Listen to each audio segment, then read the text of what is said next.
First off, I gotta give all praise to the highest power, YAHAWAH, the true God of the Bible, and I do so in the name of His only begotten Son, Yahawashi, who the word Italy calls Jesus Christ, right?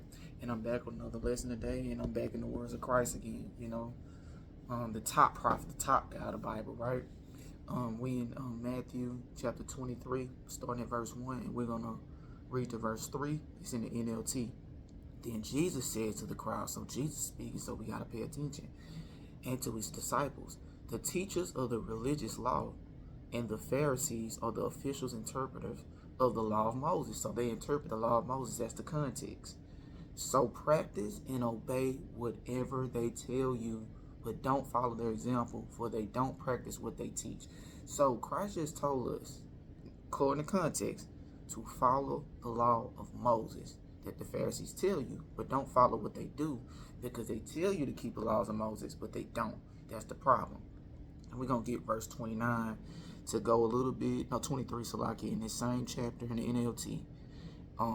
What sorrow await you teachers of the religious law and you Pharisees, hypocrites. See, they hypocrites, so they tell you to do something, but they don't practice it. For ye are careful to tithe even the tiniest income from your herb garden, but you ignore the more important aspects of the law, justice, mercy, and faith.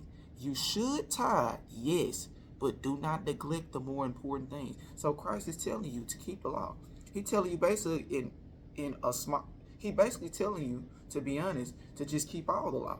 Don't keep some of the laws. Don't keep the outward appearance of the law. Keep all the laws, every single one of them. That's what he's saying in short, right?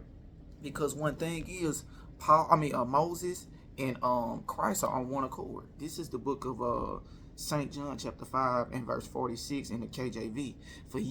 For had ye believed Moses, ye would have believed me, for he wrote of me. Moses wrote of Christ.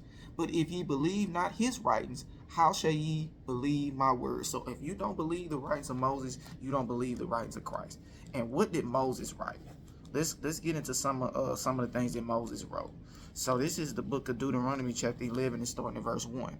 Therefore thou shalt love the Lord thy God and keep his charge and his statutes and his judgments and his commandments always. Not when Christ comes, you can stop keeping it. Not when Christ died, you can stop keeping it. Not when Christ comes back, you can stop keeping it. Moses said we got to keep these commandments always. And what did Christ say? He said, if you believe Moses, you would have believed me. So if you don't believe Moses, you don't believe Christ. Because they on one accord. But with that, I hope this lesson was edifying. Shalom.